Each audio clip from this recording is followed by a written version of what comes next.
Ulla asked me about the importance of the Singapore Convention. And before we start, I think it's useful to just listen to the full name of this convention. It is called the United Nations Convention on International Settlement Agreements Resulting from Mediation 2018. It's called Singapore Convention because it was signed in Singapore in 2018, and the chair of the UNCITRAL Working Group number 2, dispute resolution, which actually drafted and negotiated amongst the delegates this convention, also hailed from Singapore. She was a member of the Singapore Ministry of Justice. So that kind of explains the name. So in 2018, we now actually have an international treaty. 55 countries have actually signed the treaty. 11 countries have ratified it. And this treaty in some ways tries to replicate the New York Convention on the Recognition and Enforcement of Foreign Arbitral Awards of 1958. Now you might think, well, why has it taken until 2018 to have an international convention on settlement agreements, commercial settlement agreements?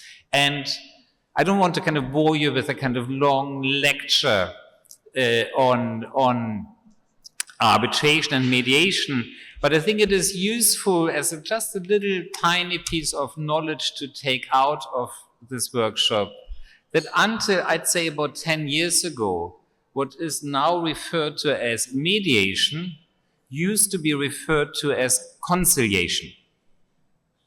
And you see an example of this in Pakistan itself. If you go back to 1961, and Ayub Khan's era, you will see that there is a Conciliation Courts Ordinance 1961, which in some ways was an early ADR effort in Pakistan. And if you look at the term conciliation, you'll find that actually we see efforts to make conciliation a meaningful dispute resolution mechanism going back to 1927. The International Chamber of Commerce issued its arbitration rules in 1927, but what is often forgotten is that the 4 first articles of the ICC arbitration rules actually deal with conciliation. Now, I don't know why arbitration somehow became the favorite child and conciliation and mediation remained a kind of stepchild, unloved, neglected, put into a corner. So for arbitration, perhaps because the caring parents of our child called arbitration were lawyers who actually were benefiting from looking after this child, mediation somehow does not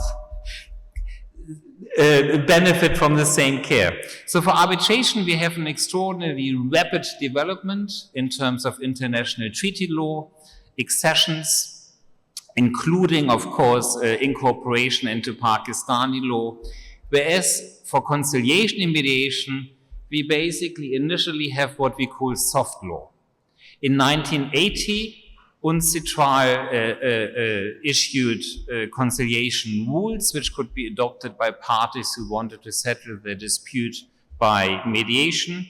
In 2002, UNCITRAL issued its first model law, which was recommended to countries to incorporate in order to promote conciliation and mediation. But then we have nothing for a very long time. And there are now 2 interesting developments which basically bring us to our Singapore Convention.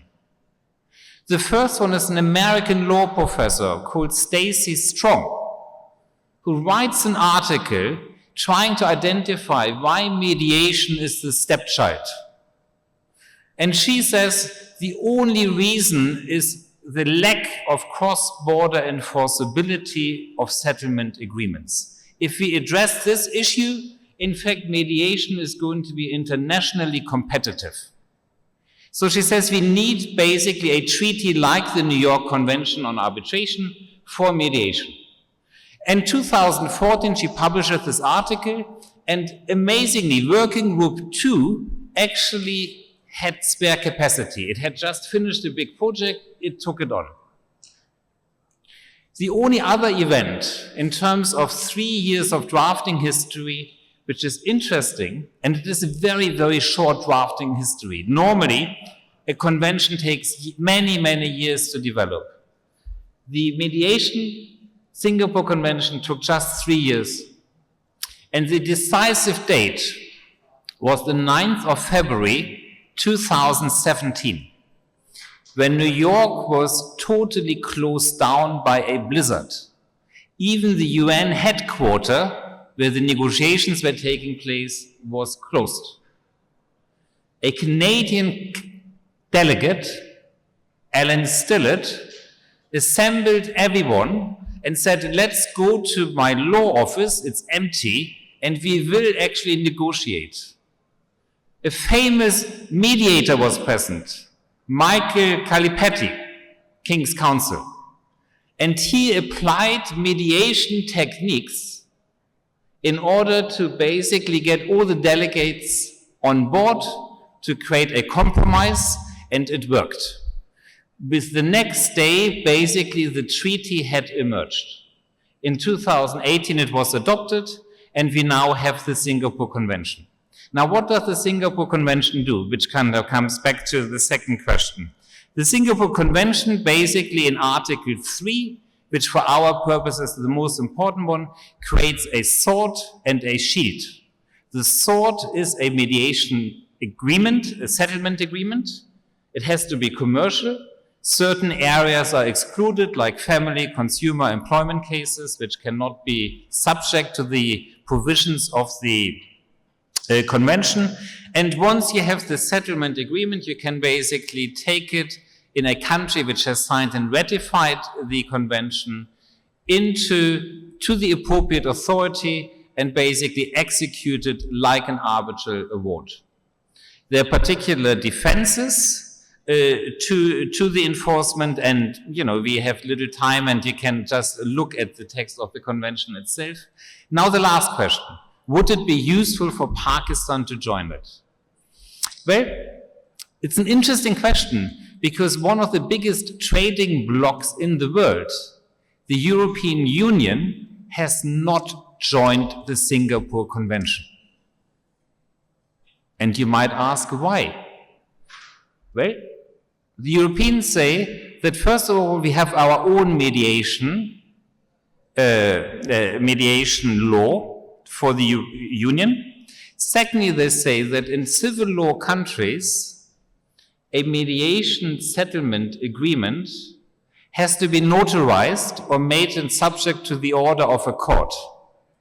These are not conditions which are part of the Singapore Convention. So, in fact, it would create conflict within European member states if the convention was actually introduced. And this is one of the criticisms against the convention, that in the New York blizzard settlement, too many compromises actually were entered into by the delegates. Now, Pakistan doesn't have this particular issue. And it has a common law system. And I don't think there would be anything adverse to Pakistan joining this convention. I think it would be extremely, extremely useful to sign it. The two biggest trading blocs in the world, the United States and China, are signatories. And it is possible for parties to enter reservations, so particular concerns could be addressed. And yes, I think it is a very, very positive development, and hopefully will integrate the stepchild called conciliation and mediation into our dispute resolution family as properly loved and cared for member. Thank you very much.